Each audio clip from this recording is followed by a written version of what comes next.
किसी के court marriage कर लेते हैं। टीना ने जिद करके शादी तो कर ली, लेकिन अमीर पिता की इकलौती बेटी होने के चलते उसे खाना बनाना तो आता ही नहीं था। करण के घर में उसके भैया भाभी और माता पिता थे जो हमेशा टीना को अच्छा खाना ना बना पाने की वजह से ताने देते रहते। टीना की जेठानी रजनी बहुत ही स्वादिष्ट खाना बनाती थी, जिस वजह से रसोई में उनका एक अच्छा खासा अधिकार जमा था। लेकिन टीना को तो चाय तक बनाना नहीं आता था, जिस पर रोज रोज सास और जेठानी के ताने सुनने पड़ते थे। एक दिन करण से उसकी माँ सरस्वती कहती है, अरे बेटे, ये प्यार के चक्कर में क्या मुसीबत गले बांध ली तूने। माँ जी, आपकी छोटी बहू को तो चाय तक बनानी नहीं आती। हाय रे, अब ऐसी बीवी के साथ पूरी जिंदगी कैसे काटेगा मेरा बेटा। तभी रजनी हंसते हुए कहती है, अरे माँ जी, ये दोनों अब प्यार ही पकाएंगे और प्यार ही खाएंगे। अरे माँ, तुम चिंता क्यों करती हो? स्वादिष्ट खाना बनाना सीख लेगी भाभी से टीना। उधर टीना दरवाजे पर खड़ी उन सबकी बातें सुनती है और रोने लगती है। फिर एक दिन जब मोहल्ले की औरतें नई बहू को देखने आती हैं, तो टीना सबके लिए चाय बनाकर लाती है। चाय बिल्कुल कड़वी बनती है। अरे सरस्वती बहन, तुम्हारे तो कर्म ही फूट गए जो ऐसी बहू ब्याह लाया तुम्हारा बेटा, जिसे चाय तक बनानी नहीं आती। अरे बहन, इससे तो अच्छा होता कि किसी काम वाली से ही शादी कर लेता। कम से कम घर के कामकाज और अच्छा खाना तो बनाकर खिलाती।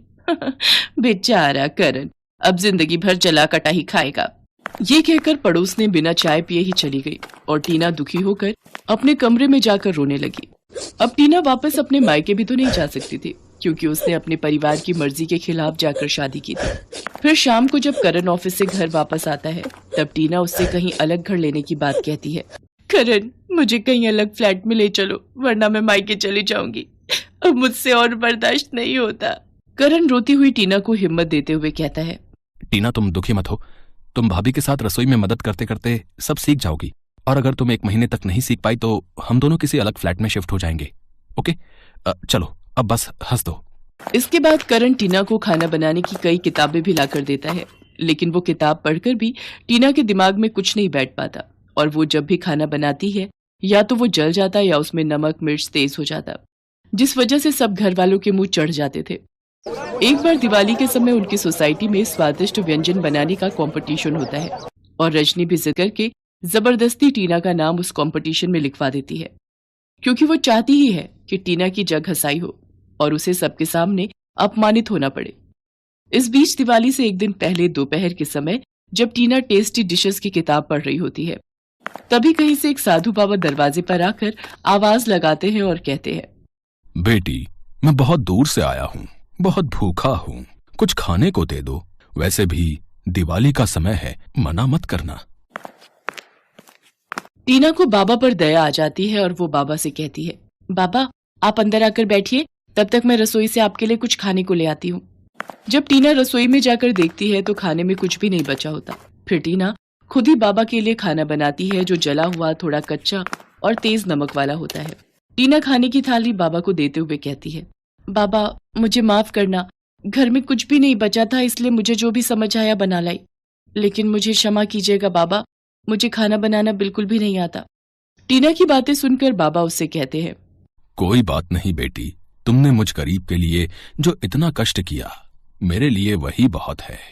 और फिर बाबा भोजन की थाली लेकर वहीं जमीन पर बैठकर खाने बैठते हैं, और फिर अपनी फटी पुरानी झोली से एक छोटी सी डिबिया निकालकर उसमें से थोड़ा थोड़ा पाउडर सब खाने में मिला देते हैं। फिर बहुत ही चटकारे लेकर सारा खाना खा जाते हैं, और सारा खाना खत्म होने के बाद टीना से कहते हैं, वाह बेटी, इतना स्वादिष्ट खाना तो मैंने आज तक नहीं खाया। पर बाबा, मेरा बनाया हुआ खाना तो सब लोग फेंक देते हैं, क्योंकि या तो उसमें नमक मिर्च ज्यादा पड़ जाता है या वो जल जाता है। इस पर बाबा ने अपनी झोली से वही डिबिया निकालते हुए कहा, बिटिया, आज से तुम्हारी समस्या का समाधान ये जादुई चाट मसाला की डिबिया है। अब तुम जब भी खाना बनाओगी तो इस डिबिया में से चुटकी भर चाट मसाला मिला देना, फिर देखना तुम्हारा बनाया खाना सब लोग कैसे उंगलियां चाट कर खाते हैं। टीना बाबा की बात सुनकर खुश हो जाती है, पर फिर सोचते हुए कहती है, बाबा इस डिबिया में जो चाट मसाला है वो तो 2 दिन में ही खत्म हो जाएगा, फिर मैं क्या करूंगी। बेटी, इस डिबिया में जादुई चाट मसाला है, इससे तुम जितना भी खर्च करो ये डिबिया कभी खाली नहीं होगी, बस इसे सबकी नजर से छुपा कर रखना। इतना कहकर बाबा वहां से चला जाता है, और टीना वो डिबिया अपने बेडरूम की अलमारी में रख देती है और सास से जाकर कहती है, माँ जी, आज रात का खाना मैं अकेले ही बनाऊंगी। इस पर सरस्वती उससे कहती है, क्यों छोटी बहू, दिवाली के दिन हम सबका मुंह कड़वा करना चाहती हो? ये बात सुनकर रजनी हंसने लगती है। माँ जी, अब जाने भी दो, इतने दिनों से तो इसके हाथ की जली कट्टी खा ली, तो एक बार और से। वैसे कल तो मैं ही बनाऊंगी सारा खाना स्वाद से भरा। अपनी जेठानी और सास के ताने सुनने के बाद टीना वहां से चुपचाप रसोई में चली जाती है और खाना बनाने लगती है। रात में जब सब खाना बन जाता है तो टीना अपनी अलमारी से वो जादुई चाट मसाले की डिब्बिया लेकर सब खाने में चुटकी भर मिला देती है। खाने में वो पाउडर मिलते ही बहुत ही स्वादिष्ट खुशबू आने लगती है। इसके बाद टीना सबको खाना परोसती है। सब लोग इकट्ठे बैठकर खाना खाते हैं। वाह छोटी बहू, आज तो तुमने बड़ी बहू का रिकॉर्ड भी तोड़ दिया। बहुत ही स्वादिष्ट खाना बनाया है तुमने। इसके बाद टीना के जेठ जी भी उसकी तारीफ करते हुए कहते हैं, अरे वाह, ये तो कमाल ही हो गया है। इतना टेस्टी खाना तो मैंने आज तक नहीं खाया भाई।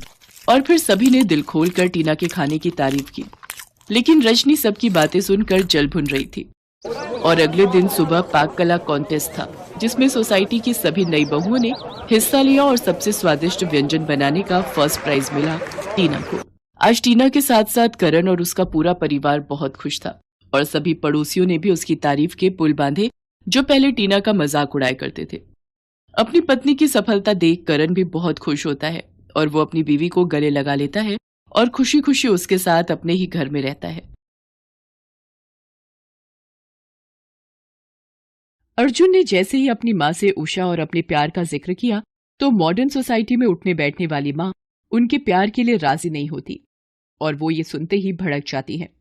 क्या तुम्हारा दिमाग खराब हो गया है अर्जुन? कान खोलकर सुन लो, उषा जैसी मिडिल क्लास लड़की इस घर की बहू नहीं बनेगी, नहीं बनेगी, कभी नहीं बनेगी। माँ, उसके मिडिल क्लास होने में उसका क्या कसूर है? और मिडिल क्लास है तो क्या हुआ? वो किसी से कम थोड़ी है। तू ज्यादा जुबान मत चला। तुझसे ज्यादा देखी है मैंने ये दुनिया और मैं इन मिडिल क्लास की लड़कियों की रग रग से वाकिफ हूँ। अपनी माँ की बात अर्जुन की समझ से परे थी। उसने माँ की बात सुन तो ली, लेकिन मन ही मन एक फैसला ले लिया और उषा के साथ मंदिर में जाकर शादी कर ली। फिर उसे अपने घर ले आया। अर्जुन के साथ उषा को देख उसकी माँ का गुस्सा 7वें आसमान पर चला जाता है। खबरदार, खबरदार जो इस लड़की को लेकर मेरे घर के अंदर आया। माँ, ये लड़की ही अब आपकी बहू है। और जहां तक रही घर के अंदर आने की बात, तो अब तो आपकी बहू ने अपने शुभ कदम घर के अंदर रख दिए हैं। निर्मला, छोड़ दो, माफ कर दो उन्हें। आखिर वो हमारे बेटे की पसंद है और अब तो इस घर की बहू भी है। नहीं, मैं इसे कभी माफ नहीं कर सकती। ये इस घर में नहीं आएगी, मतलब नहीं आएगी। निकल जाओ यहां से। ये सुनते ही पास ही खड़ी उनकी जवान बेटी धीरे से माँ से कहती है, ये क्या कह रही हो मम्मी? भाभी बालिग है और शादी करके आई हैं। अगर ज्यादा जोर जबरदस्ती की तो पुलिस केस भी हो सकता है। हमारे परिवार की इज्जत ही नहीं, आप जेल भी जा सकती हैं। अपनी बेटी की बातें सुनकर माँ घबरा जाती है। तो क्या करूं? इस 2 कौड़ी की मिडिल क्लास लड़की को घर की मालकिन मान लूं? तुम भी ना माँ, मैंने ऐसा तो नहीं कहा। बस अभी इस लड़की का पलड़ा भारी है, लेकिन ज्यादा दिन तक रहेगा नहीं। हम ऐसी चाल चलेंगे कि ये ज्यादा दिनों तक यहाँ टिक नहीं पाएगी। बेटी की बात सुनकर माँ खामोश हो जाती है और रात भर बेटी के साथ प्लानिंग करती है। दूसरे दिन जब बहू पहली बार खाना बनाने जाती है तो माँ बेटी प्लानिंग करती है। मम्मी, भाभी आज पहली बार खाना बनाने जा रही है और आप तो जानती है ना पापा का नेचर। उन्हें अच्छा खाना पीना कितना पसंद है। अगर जरा सा खाने में कमी हुई नहीं कि उनका मुंह फूल जाता है और फिर वो उसी खाने के बेस पर खाना बनाने वाले को भी जज करने लगते हैं। बिल्कुल, तभी तो मैं तुम्हारे पापा के खाने से कोई कॉम्प्रोमाइज नहीं करती। बस तो आज भाभी के खाने के साथ ऐसा तिकड़म करेंगे कि भाभी का फर्स्ट इंप्रेशन ही पापा के सामने खराब हो जाएगा। और आप तो जानती हैं कि first impression is the last impression. उसके बाद बेटी शक्कर के पाउडर का पैकेट निकालती हुई कहती है, ये देखो मम्मी, ये शक्कर का पाउडर है। इसे नमक के डिब्बे में डाल दो। भाभी इसे नमक समझकर दाल और सब्जी में डाल देंगे और फिर ये शक्कर अपना ऐसा कमाल दिखाएगा कि पापा के सामने भाभी और भैया दोनों की बोलती बंद हो जाएगी। ये कहते हुए दोनों खिलखिलाकर हंसती हैं और सास जाकर नमक के डिब्बे में पिसी हुई शक्कर डाल देती है। बहू खाना बनाते वक्त उसे नमक समझकर दाल और सब्जी में डालती है। सब्जी और दाल खाते ही ससुर भड़क जाते हैं। बहू, ये कैसा खाना बनाया है? मीठी दाल, मीठी सब्जी ये दाल सब्जी बनाए हैं या मिठाई? चीनी क्यों डाला खाने में? चीनी? नहीं पापा जी, मैंने तो नमक ही डाला था। तो क्या मैं झूठ बोल रहा हूं? खुद ही टेस्ट कर लो और बताओ, इसमें शक्कर है या नमक? मुझसे बहुत बड़ी गलती हो गई थी कि मैंने मेरी बीवी की मर्जी के खिलाफ तुम्हारा साथ दिया। मम्मी ने तो पहले ही कहा था, बस आप ही बहू बहू कहकर अपना प्यार लुटा रहे थे। और कहाँ गया ये अर्जुन? बड़ी डींगे हाँक रहा था कि उषा मिडिल क्लास की है तो क्या हुआ, वो किसी से कम तो नहीं है। मैं तो कहती हूँ इसे अभी इसी वक्त इसके घर भेज दो, पहले जाकर घर से कुछ सीख तो आए। नहीं नहीं पापा, मुझे माफ कर दो, अभी अभी घर में आई हूँ, शायद डब्बे पहचान नहीं पाई कि कौन से डब्बे में नमक रहता है, कौन से में शक्कर। हाँ हाँ, अब कहो कि मुझे तो दिखता भी नहीं, मैं सब समझती हूँ तुम जैसे मिडिल क्लास लोगों की चाल को। अरे शांत रहो, शांत। तुम्हें तो बस मौका मिलना चाहिए और तुम नॉन स्टॉप शुरू हो जाती हो। शायद बहू ठीक कह रही है, ऐसी गलती हो सकती है। हमें इसे एक मौका और देना चाहिए। दूसरे दिन जब वो फिर खाना बनाती है तो पहले ही शक्कर का डिब्बा हटा देती है ताकि गलती ना हो, पर सास उससे भी ज्यादा चालाक निकलती है। वो चुपचाप आकर उसके खाने में ढेर सारा नमक और मिर्ची डाल देती है। बहू को कुछ भी पता नहीं होता। वाह, खाना दिखने में तो काफी लजीज लग रहा है। आज मैं जम के खाऊंगा। जम के खाओगे या जमा के बहू को सुनाओगे? और सचमुच खाते ही ससुर चिल्लाते हैं, बहू, ये क्या मजाक है? कल खाने में शक्कर ही शक्कर और आज नमक और मिर्च थोक के भाव में डाल दिया है तुमने। नहीं पापा जी, आज तो मैंने नमक मसाले स्वादानुसार डाले थे। ऐसा स्वाद? एक काम करो, तुम एक निवाला खुद टेस्ट करो। बहू जैसे ही एक निवाला मुंह में लेती है वो मुंह से फुर्र से निकाल देती है। वाह क्या स्वाद है, खाते ही मुंह से बाहर आ गया। बहू, तुम्हें खाना बनाना नहीं आता तो तुम बोल क्यों नहीं देती? कोई जबरदस्ती नहीं है। निर्मला, कान खोलकर सुन लो, कल से मुझे ऐसा खाना खिलाया तो मैं घर छोड़कर चला जाऊंगा। पापा, ये आप क्या कह रहे हैं? अरे आप क्यों घर छोड़कर जाएंगे? जिन्हें जरा भी शर्म हो वो छोड़कर जाएंगे घर। बहू की समझ में नहीं आता है कि उसके साथ क्या हो रहा है, लेकिन उसे ये जरूर पता लग गया था कि इस घर में उसकी राह आसान नहीं है। और उसकी जिंदगी में जब भी कोई ऐसी परिस्थिति आती थी जहाँ उसकी राहें उसे मुश्किल लगती थी, वो अपने गुरुजी के पास जरूर जाती थी। गुरुजी बहुत ही पहुंचे हुए और दयालु किस्म के आदमी थे। उसने वहां जाकर उन्हें सारी बातें बताई। बाबा, मेरी तो कुछ भी समझ में नहीं आ रहा है। पर मेरी समझ में आ गया है बेटी। उसके बाद बाबा अपनी झोली से एक पुड़िया निकालकर उसे देते हैं। ये जादुई मसाला है, इसे तुम जिस खाने में भी डालोगी उसका स्वाद अपने आप अच्छा और स्वादिष्ट हो जाएगा। लेकिन याद रखना, कुछ भी बनाते वक्त जैसे तुम सोचोगी, बनने वाली चीज का स्वाद वैसा ही हो जाएगा। सच बाबा? हाँ, पर जो तुम्हारे साथ चालाकी करेगा उसकी थाली में उसी खाने का स्वाद वैसा ही आएगा जैसा कि उसने तुम्हारे साथ चालाकी करते वक्त सोचा होगा। इधर उसके ससुराल में सास और ननद सोच रही थी कि बहू घर छोड़कर चली है। वो मन ही मन खुश हो रहे थे, लेकिन दोपहर तक बहू वो जादुई मसाला लेकर अपने ससुराल आ गई। उसे देखकर सास और ननद ने अपना मुंह फेर लिया, लेकिन बहू ने इस बात की परवाह किए बगैर अपने ससुर से एक बार और अपने हाथ का बना खाना खाने की रिक्वेस्ट की। ससुर पहले तो नाना कहते रहे, लेकिन बाद में मान गए। शाम को बहू खाना बना रही होती है और एक पल के लिए किचन से बाहर जाती है कि तभी सास आकर खाने में मसाला, मिर्च और नमक किलो के हिसाब से डाल देती है। ये तेरा आखिरी दिन होगा इस घर में, तो कौड़ी की लड़की, अब तुझे कोई नहीं बचा सकता। सास के जाते ही बहू आती है और उसमें पुजारी बाबा का जादुई मसाला डालते हुए कहती है, खाना खूब स्वादिष्ट हो जा। उसके बाद खाना लाकर जब वो डाइनिंग टेबल पर लगाती है तो ससुर को खाते देख सास धीरे से अपनी बेटी से कहती है, देखना बेटी, अभी एक निवाला खाते ही तुम्हारे पापा ज्वालामुखी की तरह फटेंगे। आह, वाह, क्या खाना बनाया है। आह, क्या क्या बात करते हैं? मुझे तो नहीं लगता कि अच्छा है, एक दो निवाले और खाओ। 2-4 निवाले क्या, मैं तो पूरा खाना खा जाऊंगा। ये कहते हुए फटाफट काफी खाना खा जाते हैं। ये देख सास की आंखें फटी की फटी रह जाती हैं। हैं? ऐसा कैसे हो गया? अरे देख क्या रही हो निर्मला, तुम भी खाओ। बहुत बढ़िया है। ये सुनकर वो भी खाती है और उसे बड़ा ही गंदा स्वाद आता है। पूरा खाना वो फर्र से मुंह से बाहर निकाल देती है। छी, कितना गंदा खाना है। ये सुनकर बहू समझ जाती है कि आखिर इतने दिनों से उसके साथ ये सब कर कौन रहा था। इधर ससुर जी भी अपनी पत्नी को इस तरह खाना उगलते देखते हैं तो ऐसा कैसे हो सकता है निर्मला? भला खाने का स्वाद मुझसे ज्यादा कौन जान सकता है? ये लो चखो।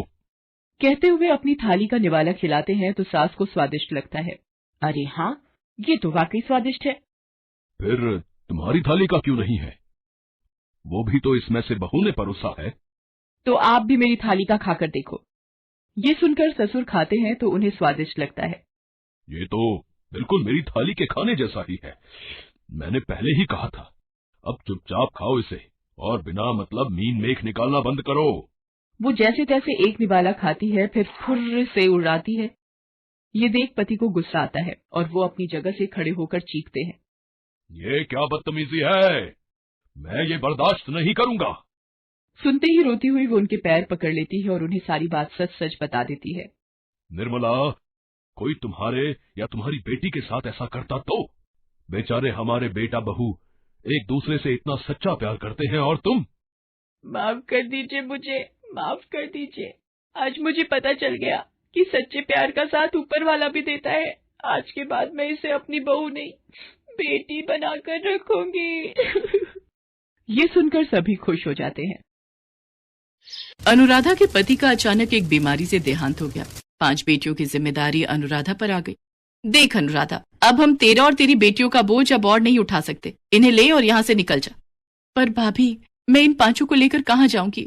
मेरा कोई ठिकाना नहीं। माँ बापू भी गांव में चल बसे। इस घर से मेरी यादें जुड़ी हुई हैं। मैं इस घर में बहू बनकर आई थी। विनोद के जाने के बाद आप इतना क्यों बदल गई? बदलना पड़ा। हमारा दिमाग खराब नहीं है जो अपने पैरों पर खुद ही कुल्हाड़ी मार ले। अरे आने वाले समय में तेरी ये 5 बेटियां बड़ी होंगी तो तू तो इनकी शादी की जिम्मेदारी हमारे मत्थे मर देगी। चल निकल यहाँ से। रहम करो भाभी, इतनी रात में मैं अपनी बच्चियों को लेकर कहाँ जाऊंगी? ये ऐसे नहीं मानेगी। तू आगे से हट, इसे मैं धक्का देता हूँ।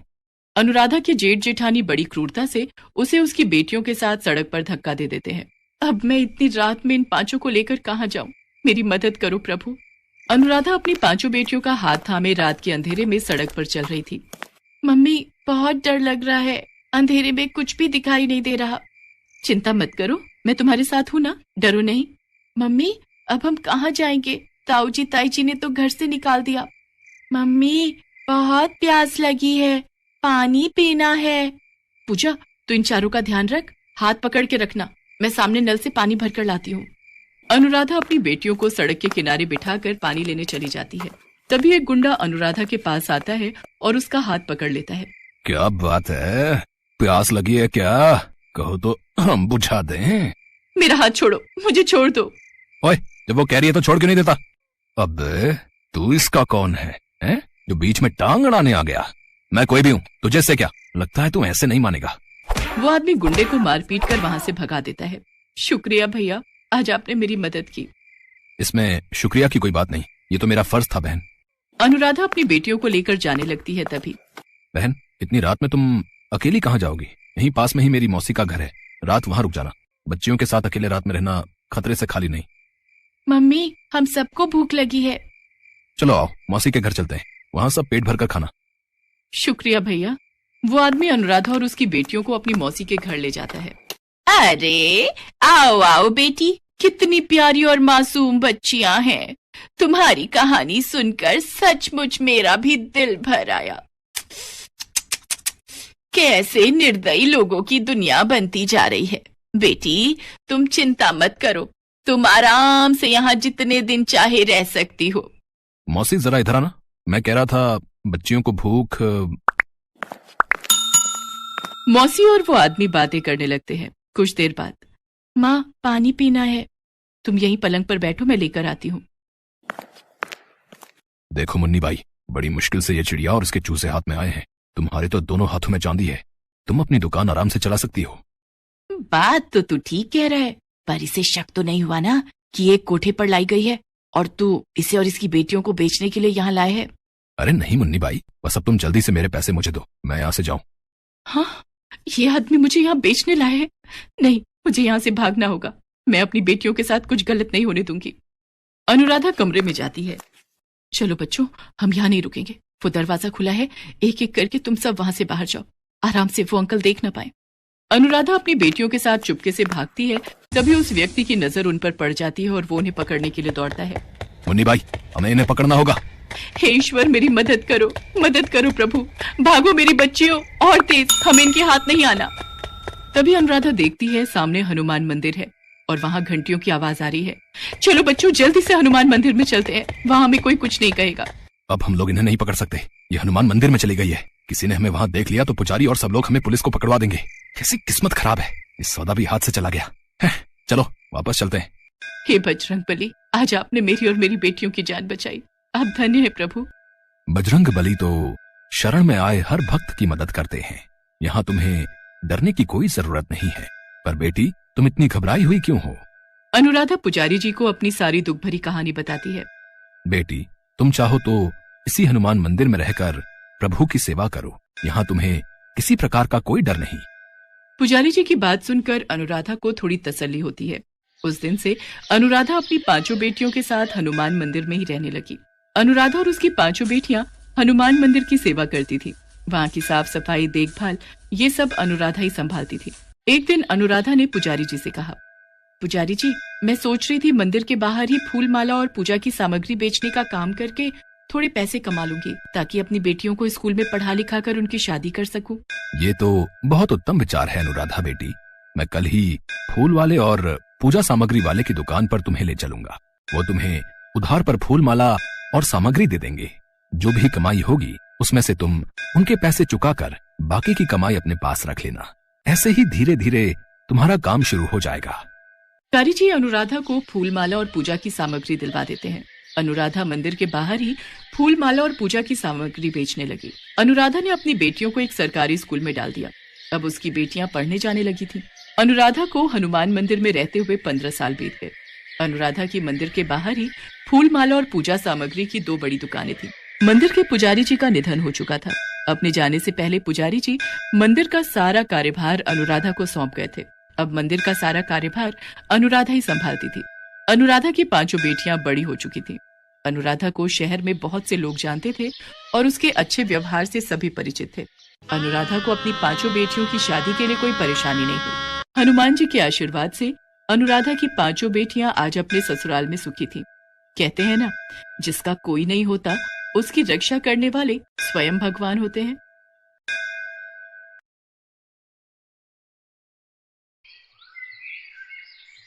ये कहानी है हेतराम की। हेतराम का जन्म ही इसलिए हुआ था कि वो शराब पी सके। दिन के 24 घंटे वो शराब के नशे में रहता। उसके मोहल्ले में किसी को याद नहीं है कि कौन सा ऐसा दिन था जब उसने शराब नहीं पी हो। काम धाम उससे कोई होता नहीं था, तो फिर शराब पीता कैसे था? शराब पीता था अपनी पत्नी सुनीता की कमाई के पैसों से। सुनीता एक चूड़ी बनाने की फैक्ट्री में काम करती थी। हर दिन की तरह शराब के नशे में टल्ली हेतराम सड़क पर गाना गाते हुए जा रहा था। पीने वालों को पीने का बहाना चाहिए।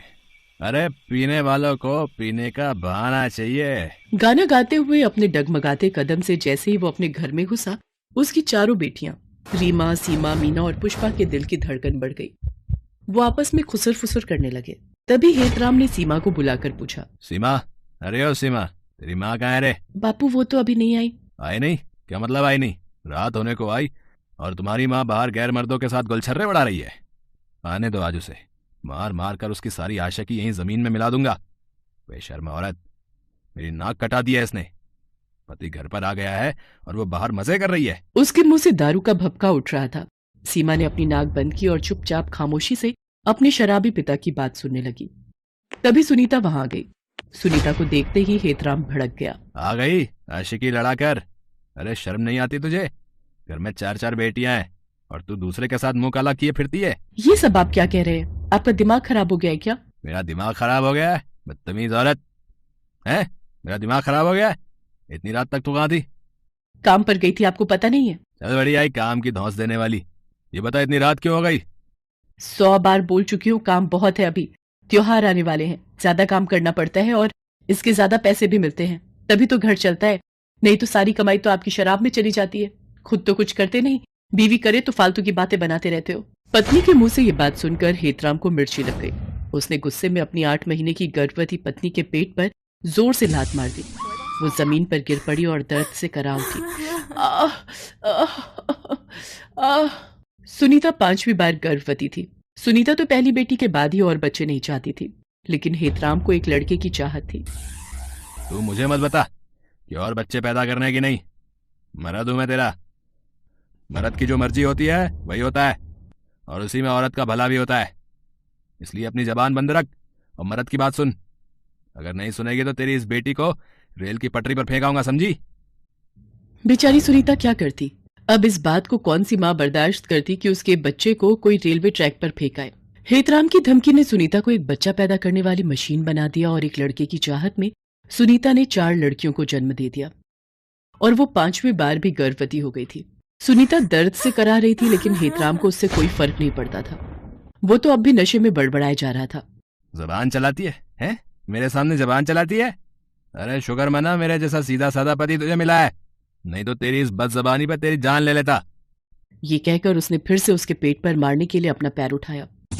ये देखकर चारों बेटियां भागती हुई आई और अपने पिता के आगे रो रो कर और गिड़गिड़ा कर कहने लगी, बाबा बाबा, माँ को छोड़ दो, भगवान के लिए माँ को छोड़ दो। अगर आपको मारना है तो हम सभी का गला घोट दो, क्योंकि आपको हमसे दिक्कत है ना।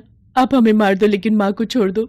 अपनी माँ का बचाव करती बेटियों को देख नशे में धुत हेतराम ने कहा, जान से मार दो? अच्छा ठीक है, जान से ही मार देता हूँ आज तुम लोगों को, ठीक है। उसके बाद उसने कोने में रखे झाड़ू से चारों बेटियों को तब तक मारा जब तक वो थक कर चूर नहीं हो गया। उसकी बेटियां दर्द से कराती रही, लेकिन उसके अंदर तो दिल था ही नहीं।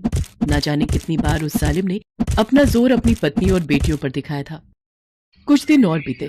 एक रात सुनीता को प्रसव पीड़ा शुरू हो गई। आह, पेट में बहुत दर्द हो रहा है जी। लगता है मुझे प्रसव पीड़ा शुरू हो गई है। वो कराते हुए अपने पति को उठाती रही, लेकिन वो हूं हां करता रहा, लेकिन उठा नहीं। अब सुनीता से दर्द बर्दाश्त नहीं हो रहा था। वो किसी तरह बाहर आई और अपनी बेटियों को बुलाया और कहा, बेटा बेटा अस्पताल जाना होगा। सारी बेटियां अस्पताल जाने की तैयारी कर रही थी, लेकिन सुनीता से दर्द अब बिल्कुल बर्दाश्त नहीं हो रहा था। उसने अपनी बेटियों से कहा, मैं अस्पताल नहीं जा पाऊंगी बेटा, नहीं जा पाऊंगी। ये कहकर वो अपने कच्चे मकान के कच्चे से फर्श पर लेट गई और कराहने लगी। थोड़ी देर बाद उसने फर्श पर ही एक और बच्ची को जन्म दिया और उसके साथ ही वो हमेशा के लिए इस दर्द भरी दुनिया को छोड़कर चली गई। अभी अभी इस दुनिया में आई जोर जोर से रो रही उसकी मासूम सी बेटी को तो ये पता भी नहीं था कि उसे जन्म देने वाली माँ अब ना तो उसके आंसू देख सकती है और ना ही उसके रोने की आवाज उसके कानों में पड़ सकती है। थोड़ी देर तक तो सुनीता की चारों बेटियों को कुछ समझ नहीं आया, लेकिन फिर जब सुनीता बहुत देर तक बिना हिले डुले पड़ी रही तो, माँ माँ, ये क्या हो गया माँ? दीदी, माँ मर गई दीदी। सीमा और रीमा भागकर अपने पिता को माँ की मौत के बारे में बताने गए। बापू माँ हिलजुल नहीं रही है, देखो ना क्या हो गया उन्हें। लेकिन उस रात हेतराम भी नहीं उठा, वो भी सो गया सदा के लिए। शराब ने उसे इस बार वो नींद दी जिस नींद के बाद कोई नहीं जागता। एक ही रात में 5 बच्चियां अनाथ हो गईं। नन्ही सी अभी अभी इस दुनिया में आई मुन्नी भूख के मारे रो रही थी, लेकिन घर में कुछ था कहाँ जो उसे मिलता। किसी तरह सीमा पड़ोस से थोड़ा दूध मांग कर ले आई। उसने उस मासूम को दूध पिला दिया, वो सो गई। उसके बाद सभी बहनें अपने माता पिता का अंतिम संस्कार करने शमशान घाट पहुंची। माँ, बापू, सभी ने उनका अंतिम संस्कार किया। जब वो अंतिम संस्कार कर घर लौट रही थी तो जोरों की बारिश शुरू हो गई। बारिश इतनी भयंकर थी कि ऐसा लगा कि उस बारिश में सब खत्म हो जाएगा, और खत्म हुआ भी। माँ बाप तो उन 5 बच्चियों के चले ही गए थे। उनके घर पर बिजली गिर गई और उनका कच्चा मकान जलकर खाक हो गया। चारों बहनें जब घर पहुंची और अपने घर का यह हाल देखा, भगवान हमें क्यों छोड़ दिया? अरे हमें भी मार दो ना, हमें सब छीन लिया, सब कुछ। बिना गलती के हम सभी को जीवन भर की सजा दे दी। अरे मार दो। कहाँ ऊपर वाले, आओ सामने, हम नहीं डरते तुमसे, हमें मार दो। पूरी रात बेचारी वो बच्चियां एक पेड़ के नीचे रोते हुए बिताती हैं। सुबह उसकी छोटी बहन फिर से रोने लगी, लेकिन बार बार तो दूध मांगकर नहीं पिलाया जा सकता ना। कहाँ से लाए इसके लिए दूध, हम कहाँ से लाए? बहुत खराब किस्मत लेकर आई हो तुम मेरी बहन, बहुत खराब। सभी बहनें कुछ काम करने का सोच रही थी, क्योंकि बिना कुछ किए जीवन की गाड़ी तो चल नहीं सकती थी, और उसी की तलाश में अपनी छोटी बहन को गोद में उठाए वो चली जा रही थी। तभी उनकी नजर रास्ते में एक घायल अवस्था में पड़ी गाय पर गई। ऐसा लगता था कि किसी गाड़ी वाले ने उसे टक्कर मार दी है। चारों बहनें उस गाय को देखकर दुखी तो बहुत हुई, लेकिन वो क्या कर सकती थी। उन्होंने उसे देखकर भी अनदेखा किया और आगे बढ़ने लगी। तभी वो गाय जोर जोर से रंभाने लगी। ऐसा लगा कि वो उन्हें कह रही हो कि मेरी मदद करो। चारों बहनों के पैर अनायास ही रुक गए। पुष्पा, पता नहीं मुझे ऐसा क्यों लगा कि ये गाय रंभाकर हमसे मदद मांग रही है। मुझे भी ऐसा ही लगा दीदी। चारों बहनों ने गाय की खूब सेवा की। अपने फटे चिटे कपड़े से ही थोड़ा कपड़ा फाड़कर उसके घाव पर बांधा। भूखी प्यासी वो बहनें उस गौ माता की सेवा करने लगी और फिर थक हार कर सो गईं। और जब उनकी नींद खुली तो उन्होंने देखा कि उनकी सबसे छोटी बहन गाय के बगल में चुपचाप लेटी हुई है और गौ माता उसे अपना दूध पिला रही है। चारों बहनें गौ माता के इस उपकार को गौर से देखने लगी और मन ही मन उनका धन्यवाद करने लगे। दीदी, गौ माता ने हमारी सारी चिंता ही दूर कर दी। अब मुन्नी को दूध की कोई दिक्कत नहीं होगी। मुन्नी दूध पीकर फिर सो गई। तब गौ माता फिर से जोर जोर से रंभाने लगी, जैसे उन सारी बहनों को शुक्रिया कह रही है। गौ माता अब चारों बहनों के साथ ही रहने लगी। बहनों ने रोजी रोटी चलाने के लिए गौ माता के दूध से चाय बेचने का व्यापार शुरू किया।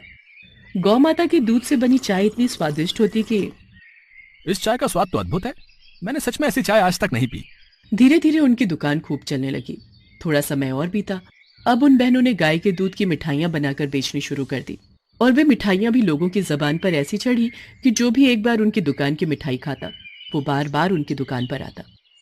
धीरे धीरे कर उन बहनों का संघर्ष कम होता गया और गौ माता की कृपा और अपनी मेहनत से वे कामयाबी की नई नई मंजिल पाती। हेलो दोस्तों, कैसे हैं आप सब?